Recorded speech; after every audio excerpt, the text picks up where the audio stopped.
Hi, market പൾസിൻ്റെ മറ്റൊരു pre market റിപ്പോർട്ടിലേക്ക് എല്ലാവർക്കും സ്വാഗതം. അപ്പോൾ ഇന്നത്തെ വീഡിയോ എന്ന് പറയുന്നത് നമ്മുടെ ഇന്ത്യൻ മാർക്കറ്റിലെ മാർക്കറ്റ് ഓരോ ലോസ് ബ്രേക്ക് ചെയ്തുകൊണ്ടിരിക്കുകയാണ്. അപ്പോൾ ആ ലോ ബ്രേക്ക് ചെയ്യുന്നതിൻ്റെ റീസൺ എന്ന് പറയുന്നത് ക്രൂഡ് ഓയിലിൻ്റെ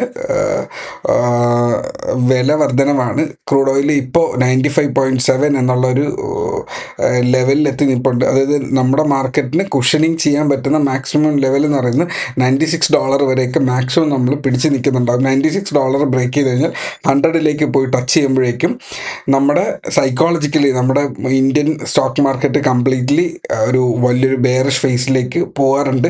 പാസ്റ്റ് പെർഫോമൻസസ് അങ്ങനെയാണ്. ഇപ്പോൾ ആ ഒരു ലെവലിലേക്കാണ് നമ്മുടെ മാർക്കറ്റ് വന്നുകൊണ്ടിരിക്കുന്നത്. സോ വളരെ കോഷ്യസ് ആയിട്ടുള്ളൊരു സംഭവമാണ്. നമ്മുടെ സ്വിംഗ് സ്റ്റോക്സ് നമ്മളവിടെ ഷെയർ ചെയ്തിരുന്നിട്ടും സ്റ്റോക്സ് അധികം വീഴുന്നില്ല.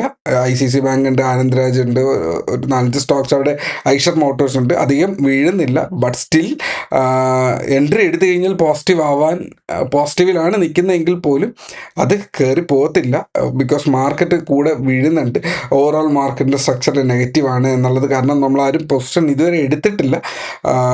അപ്പോൾ അതിൻ്റെ റീസൺ എന്താണെന്ന് ചോദിച്ചു കഴിഞ്ഞാൽ ഒരു സ്വിംഗ് സ്റ്റോക്ക് അനാലിസിസ് ചെയ്തിട്ട് പോലും അതിൽ എൻട്രി ഉണ്ട് എന്ന് തോന്നിയിട്ട് നമ്മൾ എൻട്രി എടുക്കാതിരിക്കുന്നത് മാർക്കറ്റിൻ്റെ സ്ട്രക്ചർ കണ്ടിട്ടാണ്. മാർക്കറ്റ് സ്ട്രക്ചർ അത്ര നല്ലതല്ല. അപ്പോൾ നമ്മുടെ ഇന്നലത്തെ അനാലിസിസ് വീഡിയോ അവിടെ ഷെയർ ചെയ്തിരുന്നു. അനാലിസിസ് വീഡിയോയിൽ പറഞ്ഞിരുന്ന ചാർട്ട് ഇതായിരുന്നു. ഒരു സിമെട്രിക് ട്രയാങ്കിൾ അവിടെ ഉണ്ടായിരുന്നു. സിമെട്രിക് ട്രയാങ്കിളുടെ ലോ ബ്രേക്ക് ചെയ്യുന്നു എന്ന് പറഞ്ഞിരുന്നു. ലോ ബ്രേക്ക് ചെയ്തത് മാത്രമേ മാർക്കറ്റിന് ഓർമ്മയുള്ളൂ. 24,100 എന്നുള്ള സപ്പോർട്ട് ബ്രേക്ക് ചെയ്ത ആ ക്യാൻഡിൽ മാർക്കറ്റ് ഒരൊറ്റ വീഴ്ചയായിരുന്നു. അതിൻ്റെ നെക്സ്റ്റ് സപ്പോർട്ടായിട്ടുള്ള 24,000 to 23,960 ഈ ഗ്രൂപ്പിൽ കാണുന്ന ഏതൊരു വ്യക്തിക്കും അറിയാം 23,960 to 24,000 ആണ് അടുത്ത സപ്പോർട്ട്. മേളിലേക്ക് വന്നു കഴിഞ്ഞാൽ 24,000 to 24,140 എന്നുള്ളത്, അതിന് മേളിൽ 200 to 240 എന്നുള്ള ലെവൽസ് ഒക്കെ കൃത്യമായിട്ട് പറയുന്നുണ്ട്. താഴേക്ക് വന്നു കഴിഞ്ഞാൽ 920 to 880, അടുത്ത് 800 to 760 എന്നിങ്ങനെ ലെവൽസ് അവിടെ ഉണ്ട്. അറ്റ്ലീസ്റ്റ് ഞാൻ അതിൻ്റെ ഒരു നമ്പറെങ്കിലും പറഞ്ഞു തരാറുണ്ട്. 24,000 ആണ് കഴിഞ്ഞ ദിവസം പറഞ്ഞത്. 24,000 ഹിറ്റ് ചെയ്തിട്ടുണ്ട്. അതിനുശേഷം മാർക്കറ്റ് തിരിച്ച് കയറാൻ നോക്കി 24,040 വന്ന് തട്ടി നിന്നു എന്നുള്ളതാണ്. വീണ്ടും തിരിച്ച് താഴേക്ക് വന്ന് 23,960. സോ മാർക്കറ്റ് ഈ ഒരു ഏരിയയിൽ സ്റ്റക്കായി നിൽക്കും എന്ന് എക്സ്പെക്റ്റ് ചെയ്തിരുന്നു.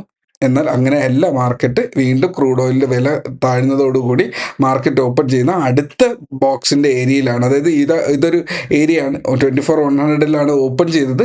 അവിടെ നിന്നിട്ട് അടുത്ത ലെവലിലേക്ക് വീഴുന്നത് 24,000 വീഴുന്നത്. ഇന്ന് മാർക്കറ്റ് ഓപ്പൺ ചെയ്യുന്നത് 24,880 റേഞ്ചിലാണ്. Okay, 880 range.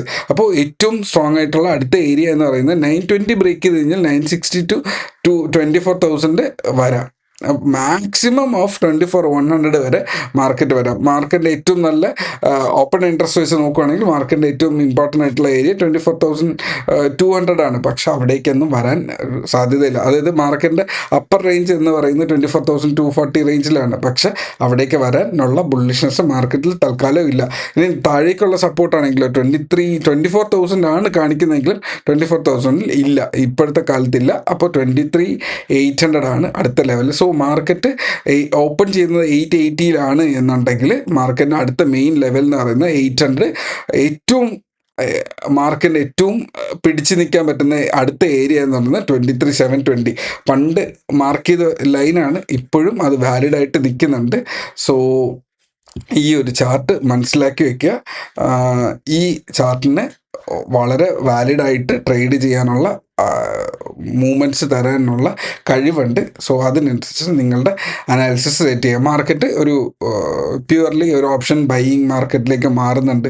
അതും പുട്ട് ഓപ്ഷൻ്റെ ഒരു ആനുകൂല്യം കിട്ടുന്ന ഒരു മാർക്കറ്റിലേക്ക് മാറുന്നുണ്ട്. സോ ബ്ലൈൻഡായിട്ട് പോയിട്ട് ഒരു ഓപ്ഷനും ട്രേഡ് ചെയ്യരുത്. അതിന് കൃത്യമായിട്ടുള്ള മൊമെൻറ്റം കാണുമ്പോൾ മാത്രം ട്രേഡ് ചെയ്യുക. അല്ലാത്തപ്പോൾ മാർക്കറ്റിനെ വിട്ടുകൊടുക്കുക ബാക്കിയുള്ളവർക്ക് ട്രേഡ് ചെയ്യാൻ വേണ്ടിയിട്ട്.